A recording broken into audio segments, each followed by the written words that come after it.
بسم اللہ الرحمن الرحیم۔ السلام علیکم اسٹوڈنٹس، آپ سب کو باکمال اردو چینل پر خوش آمدید۔ آج ہم جماعت ناہم کی اردو کی نئی ماڈل درسی کتاب سے سبق نمبر 1 اخلاق حسنہ کی اہم عبارتوں کی تشریح کریں گے، اور آپ نے بھرپور توجہ دینی ہے۔ لیکن اس سے پہلے سب سے پہلے ہم نے یہ دیکھنا ہے کہ عبارت کی تشریح کے اصول کیا ہیں، تشریح کی کیسے جاتی ہے، اور تشریح کرتے ہوئے ہمیں کون سے اصولوں کو مد نظر رکھنا ہے۔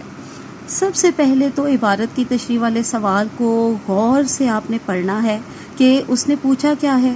وہ 3 باتیں آپ سے پوچھ سکتا ہے۔ پہلے نمبر پر تو درج ذیل عبارت کی تشریح حوالہ متن کے ساتھ کریں۔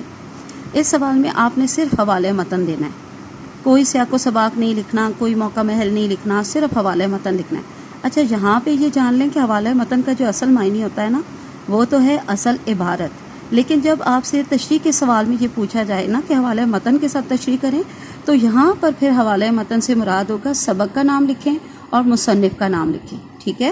پہلے آپ نے یہ مارکر سے ہیڈنگز دے کر حوالہ متن لکھنا ہوگا، اور اس کے بعد ڈائریکٹ آپ نے جو ہے وہ تشریح کی ہیڈنگ دینی ہے اور تشریح کرنا شروع کر دینی ہے، ٹھیک ہے۔ سبق میں حوالہ متن کے مانگنے پر آپ نے سبق کے مصنف کا نام اور سبق کا نام لکھنا ہوگا، اور اس کے بعد تشریح شروع کر دینی ہے۔ دوسرے نمبر پر وہ سیاق و سباق بھی پوچھ سکتا ہے، تیسرے نمبر پر وہ موقع محل بھی پوچھ سکتا ہے۔ یعنی کہ سیاق و سباق تو یہ ہوا مطلب کہ پوری کہانی کا مرکزی خیال ہم بیان کر دیتے ہیں۔ سبق یہ پورا آپ نے پڑھا ہوا ہوگا، اخلاق حسنہ میں آپ کو کیا بتایا گیا ہے۔ ظاہر ہے کہ حضور پاک صلی اللہ علیہ وسلم کی سیرت پر مبنی ہے یہ سبق، تو اس حوالے سے آپ نے پورے سبق کو مختصر کر کے لکھ دینا ہے، بالکل جیسے ایک مختصراً ہم مرکزی خیال بیان کرتے ہیں، ٹھیک ہے۔ اچھا، یہ تو ہو گیا آپ کا سیاق و سباق۔ موقع محل کے کیا معنی ہے؟ موقع محل کے معنی بھی سیاق و سباق سے ملتے جلتے ہی ہیں، لیکن تھوڑا فرق ہے۔ وہ یہ کہ موقع محل میں بتانا ہوتا ہے کہ نثر پارے کی یہ عبارت سبق کے کس حصے سے لی گئی ہے، یہ کون سا موقع ہے جہاں سے یہ عبارت اٹھائی گئی ہے، ٹھیک ہے۔ تو سبق کا حصہ بتانا ہوگا آپ نے کہ یہ سبق کے پہلے حصے سے لی گئی ہے، یا درمیان والے حصے سے، یا پھر اس سبق نثر پارے کی عبارت جو وہ سبق کے آخری حصے سے لی گئی ہے۔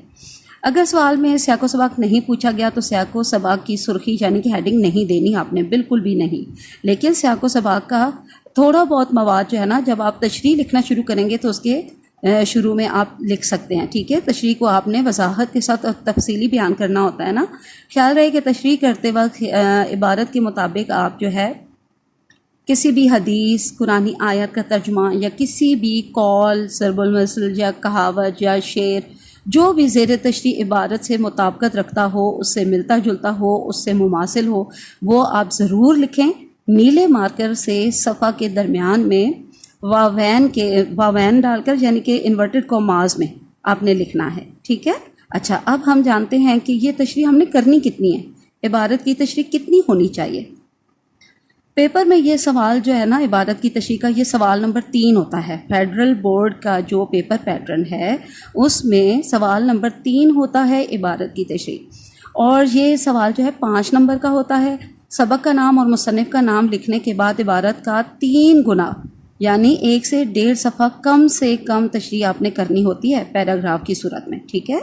ای شیٹ جو ہوتی ہے نا، جوابی کاپی ای شیٹ، اس میں 2 صفحات ملے ہوئے ہوتے ہیں آپ کو عبارت کی تشریح کرنے کے لیے، تو آپ نے وہ پورے 2 صفحات جو ہے وہ تشریح کرنی ہوتی ہے، یعنی دی گئی عبارت کا 3 گنا بن جاتی ہے وہ۔ اور اگر اتنی لینتھی یعنی اتنی تفصیلی آپ نہیں کر پا رہے تو کم سے کم بھی آپ نے 1.5 صفحہ کی تشریح تو لازمی کرنی ہے، ٹھیک ہے۔ تب بھی ای شیٹ پر تشریح کے لیے دی گئی جگہ کو آسانی سے پر کیا جا سکتا ہے۔ فیڈرل بورڈ کے نئے امتحانی پیپر پیٹرن کے مطابق اب تو جوابی شیٹ یعنی کہ ای شیٹ پر ہر سوال کے جواب کے لیے مخصوص جگہ دی ہوئی ہوتی ہے، ٹھیک ہے۔ تو اس طرح سے ہی آپ نے کرنا ہے۔